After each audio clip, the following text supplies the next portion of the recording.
Today, we're going to be discussing why a $725 billion asset manager is forcing the world's largest country to adopt Bitcoin. Now, you heard me correctly.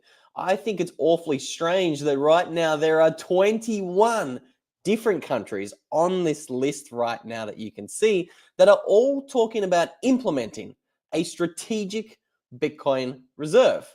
And now we have asset managers with nearly $1 trillion of assets under management, urging the world's largest country by population to adopt Bitcoin. So, of course, we're talking about India, and we're talking about this article right here. Bernstein right now is urging India to recognize Bitcoin as a strategic asset. Now, I saw this article recently, and I thought, okay, that's interesting, that's cool, but I'm not going to make a video on that topic until I saw this article right here, because we can see here, Bitcoin's rally has sparked a 4 to 9x jump in trading volumes across Indian exchanges.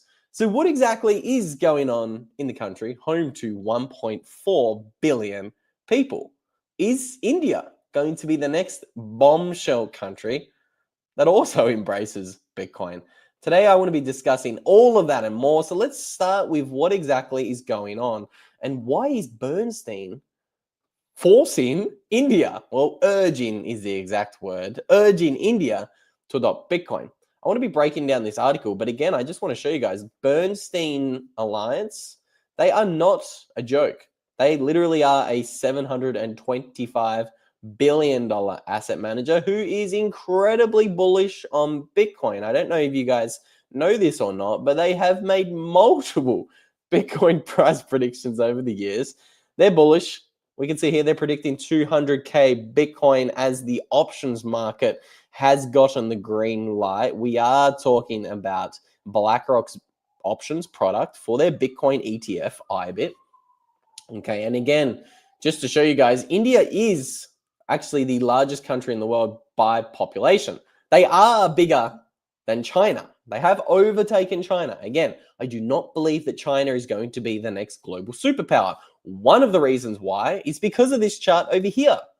Their population is not growing as fast as a lot of these other countries around the world. They are suffering from a demographics crisis. All of these policies that these central planners in China have embarked on over the past 20, 30, 40, 50 years have been an absolute flop. Okay, the one-child policy in the 70s absolutely destroyed their population growth. They then changed that policy to a two-child policy. And they're like, oh, hang on a minute. That failed as well. You can now have 3 kids in China, okay? And now the country has no idea what to do because they are suffering from a demographics crisis. And this is why India has now overtaken China. We can see India has a 1.429 billion person population. China, 1.411. They've officially been overtaken. And again, India has a $3.55 trillion GDP. So if they do listen to Bernstein, this $725 billion asset manager, and they do embrace Bitcoin as a strategic reserve asset, I think we're going to see some incredibly bullish things unfold for Bitcoin. So let's break down what is actually going on and why we are seeing this 400 to 900% increase in trading volume in India right now. So we can see here, Bernstein actually wrote a report. Let's blow this up so you guys can see exactly what I'm cooking with. Dear India investors, Bitcoin is now a strategic asset. Should India miss out? Pretty bold statement, don't you think? Pretty straight to the point. Dear Indian investors, what are you doing? Why are you not adopting Bitcoin? Now, I think one of the key reasons that I found this article so interesting is if you actually look at India on a gold ownership basis, you guys will know that India actually has the most amount of gold per capita. Okay, they have long been one of the countries who have recognized that gold is a store of value. Okay. They have protected their wealth from the Indian rupee for a very, very long time. I'm trying to find you guys the exact article that I want to show you guys. I can't find the original, but you guys can see the letter, okay? It's pretty clear. Bernstein is urging India to finally do something with their $3.5 trillion rapidly growing GDP and adopt Bitcoin. Okay. Now I think this is fascinating. If we do have, asset managers like Bernstein openly saying, look, Bitcoin is going to replace gold. The Indian investors are sitting on so much gold. They need to make a move. Okay. It is absolutely undeniable what Bitcoin is doing. And it is only a matter of time before these bigger nations have to copy what smaller nations are doing. Again, the reason for this is because let's jump on over here to the tracker of El Salvador's Bitcoin holdings. So we can see here, right now they're worth $532 million. They're squatting on a lot of profit. $152 million of profit is how much the country is sitting on. And I absolutely love it because Bukele is tweeting about the country's holdings nearly on a daily basis. Okay, it's actually incredible to watch. I don't know if you guys are not on Twitter, you should be on Twitter. It's hilarious watching the leader of a country with 7 million followers continually bull posting his Bitcoin holdings. Now, funny story, funny coincidence. Guess who else was in El Salvador just this week? The man, the myth, the legend, Russell Brand. Again, if you guys have missed the blow up of Russell Brand's recent YouTube channel over the past couple of years, you'll know that if he's shaking hands and whining and dining with Max Kaiser in El Salvador, again, tell me they're not talking about Bitcoin. Obviously, they're talking about Bitcoin. Russell Brand is one of the few voices in the world who has a mega platform standing up for freedom and sovereignty. And if you think he's in Bitcoin country not talking about Bitcoin with Max Kaiser and Bukele, well, I've got something to sell you, okay? We can see here. I think it's incredible that right now, in the days following El Salvador's approval of their loan from the IMF, that $1.3 billion loan the country has got, they've gone and done this with their Bitcoin treasury. They've aggressively stacked Bitcoin. They've said, screw these 1 Bitcoin buys per day that they were doing all throughout December. You can see it. Little stair step higher, 1 Bitcoin each day. The country got approved for their loan from the IMF and they said, screw you, baby. We're going to buy 11 Bitcoin in a day. And they did it twice to prove it was no fluke. And you can see Bukele is continually posting about Bitcoin. So I do think it's only a matter of time that bigger nations like India are faced with the facts. They see charts like this and they think, hang on a minute, I absolutely have to adopt Bitcoin like these smaller nations like El Salvador are, okay? It is only a matter of time. We can see here, everybody's talking about El Salvador's $360 million Bitcoin treasury monitoring website. I absolutely love it. And again, India is such an interesting country and it's such an interesting example because they've actually tried to ban Bitcoin on multiple occasions. Okay, we can see here, India cracks down on crypto, regulators favor CBDCs in the push versus Bitcoin. Okay, so the country, it's a little bit like China. China and India have both made so many pivots trying to ban Bitcoin, and they continually go back and forwards. Okay, but it doesn't matter, how many times the Indian government bans Bitcoin. Adoption in the country continues to surge. Again, why is that? A lot of people might be listening to this one and they say, oh, but governments are just going to ban Bitcoin. Governments are going to kill Bitcoin. Well, I mean, the facts say something very differently. The facts show that the countries that ban Bitcoin the most actually have the highest Bitcoin adoption. Think about Nigeria for a moment. They have 220 million Nigerians running around the country. And what did the government do only 2 years ago? Well, they actually outlawed Bitcoin transactions. They also stopped withdrawals from the local banks. They put limits on the amount of money you could get out of the bank each month, $125. And they said any amount more than $125 in your bank account each month, it is instantly converted to our central bank digital currency, the e-Naira. Okay, what happened? You would think that a country in control of 220 million people, when they ban Bitcoin, when they ban all exchanges from the country, Nigeria kicked all of the exchanges out of the country. They banned Bitcoin. They are forcing people to download their CBDC wallet. You would think that Bitcoin would fail in that country, right? Wrong. Bitcoin adoption is more than 40% in Nigeria, and they make up an enormous portion of all of the transactions smaller than $1,000 on the global Bitcoin network. It's because adoption is massive in Nigeria. So it's not only Nigeria.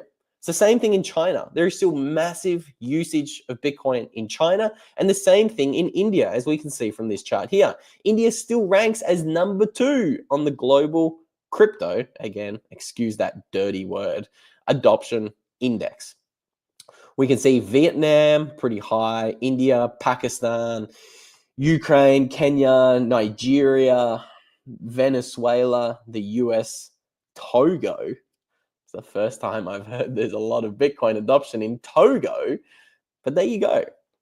No, I did not mean to make that rhyme or that pun, but it's awfully interesting watching what's happening all around the world. The entire world wants some Bitcoin.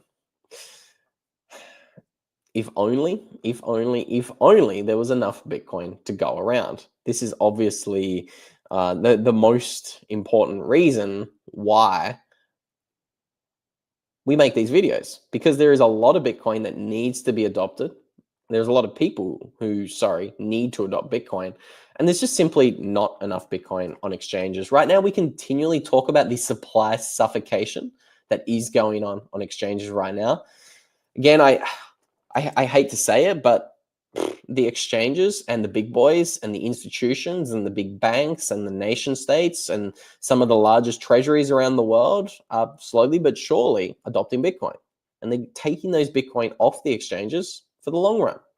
We can see here, someone in the chat says that Rumble is integrating Bitcoin and Tether to their ecosystem. I did see that. Rumble has officially adopted Bitcoin as a treasury reserve asset, I believe. The last time I saw it, they said they were going to be buying $20 million worth of Bitcoin. The entire world is adopting Bitcoin. Again, there's 58,000 public companies. Every single one of them will be forced to use Bitcoin in one way, shape, or form in the future. It's not an if, it's a when. Okay, this day is coming, and Rumble is getting ahead of the curve here.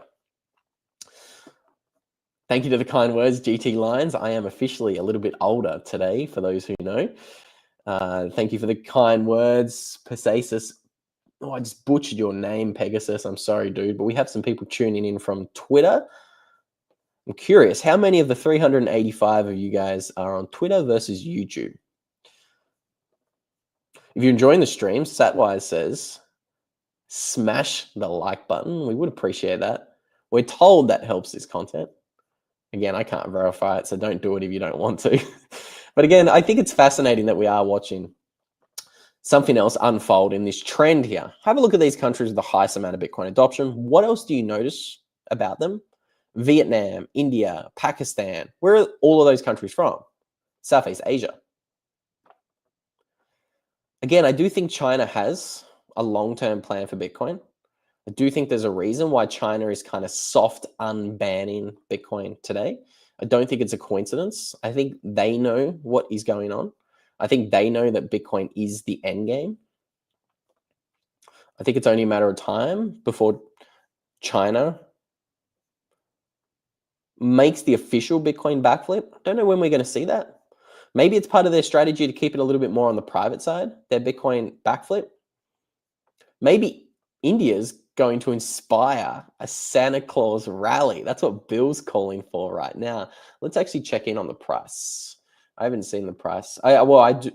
I don't watch the price, but I am told that we're under 100. Oh my God, we're $90,000. Pack it up. It's all over, guys. Bitcoin's dead. Bitcoin's just crashed to $90,000. Again, okay, we're at 93. Again, how crazy is it? If you had told me 6 months ago that there would be people freaking out on Twitter saying that, oh my God, Bitcoin's crashed to $93,000, I would have laughed my ass off. I'm laughing my ass off right now, to be honest. It's crazy how quickly people's time frames and perspectives change. Again, only a year ago, we were making these videos and Bitcoin was at $30,000 and everybody was saying Bitcoin was going lower. The common consensus a year ago was, okay, Bitcoin's at $30,000, but BlackRock is only launching their spot ETF in January to dump Bitcoin. They're the exit liquidity. Again, everybody was like, oh, look what happened when the first spot ETF launched in 2021. It marked the top for Bitcoin. Everybody, and I'm telling you, everybody, even people with very large followings on Twitter, were telling you, oh, BlackRock's the exit liquidity. BlackRock's going to dump on Bitcoin. Yes, it's at $30,000 a coin, but it's going lower. It's going to $12,000. This was common consensus 1 year ago in December 2023. Common consensus was this chart was going lower. Again, I don't want to toot my own horn, but I disagreed with that. We had suffered through the longest bear market at the time in early 2024, late 2023. I think from a timing analysis standpoint, it was very clear that the bear market was over. Okay. But again, common consensus is always wrong. And if you had told me a year ago, people would be freaking out because Bitcoin crashed to $93,000. I would have lost my mind. Just shows you how quickly perspectives can change. And, you know, the only strategy I encourage you guys to employ is a long-term strategy, okay? Bitcoin is money. We should not be looking at money measured on a day-to-day or a week-to-week or even a month-to-month basis. You have to at least look at your Bitcoin holdings on a yearly basis. And again, people don't apply this same fundamental logic to the currency that they're holding today, whether that's euros, whether that is US dollars, Australian dollars, Peruvian soles. People do not think, okay, how much was this worth a year ago? Why is my food? Why is my apartment? Why is my health insurance? Why is my education continually 15% more expensive every year? Why? Well, if you price your goods and services in Bitcoin, it's 50% cheaper every year. Again, I don't want to get lost in the secret sauce today, but I think India welcoming Bitcoin is just another sign that if you're not paying attention, you should be.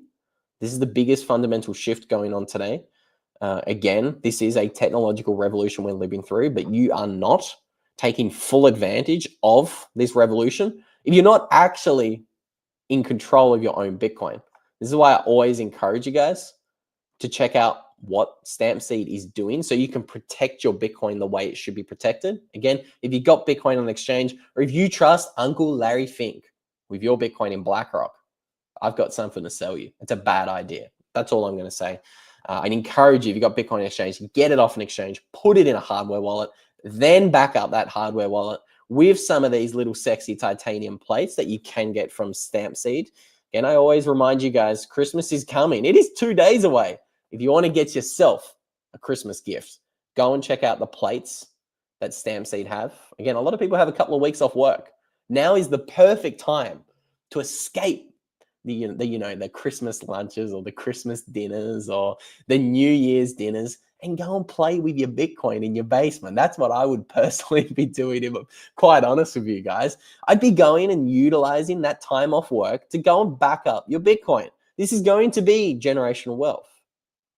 Again, I haven't touched my Bitcoin in 7 years and I haven't even thought about touching it. This is, for me, truly generational wealth. This is wealth for my future kids that are not even born yet, okay? I encourage you, if you feel the same about Bitcoin, if you do think this is a long-term savings vehicle, protect it the way it should be protected.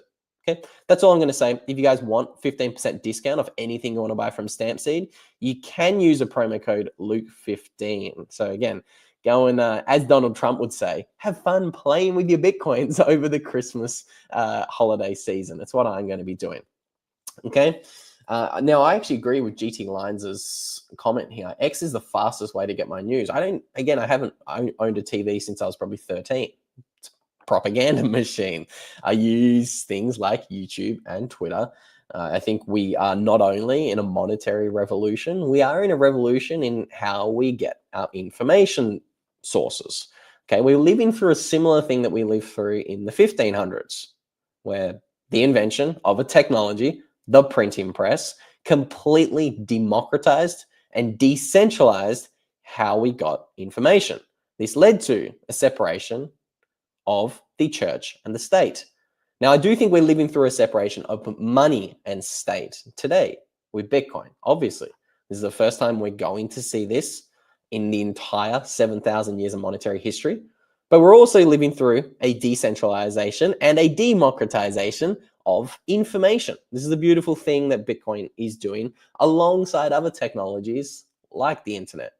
The internet is absolutely revolutionizing how the world is going to work. I mean, the internet, for the first time, makes it possible for me to live stream to 500 of you crazy guys on this live stream, tuning in from all around the world. So with all that said, guys, I think we need to be paying close attention to what India is doing. World's largest country in the world. I haven't seen anyone talk about that article. Okay. What does Bernstein know that we don't? Why is there a $725 billion asset manager writing direct letters to Indian investors? I didn't know. I thought it was all interesting. Thought that's fascinating that trading volumes are literally up by 400 to 900% in India. There's clearly a lot of interest in there. The country clearly understands the importance of sound money. That's why they own so much gold. The Indian population has saved their money in gold for a long time. So I think a strategic Bitcoin reserve or some sort of Bitcoin standard in India could be a lot more accepted than the Bitcoin standard in El Salvador has been accepted. Just some food to, chew on, so to say, for you guys. With all that said, I'm going to end this live stream here. Thank you so much for the birthday wishes to those guys in the chat, blowing me up about that. I appreciate it. And I hope you enjoyed this stream. I will see you guys in the next one.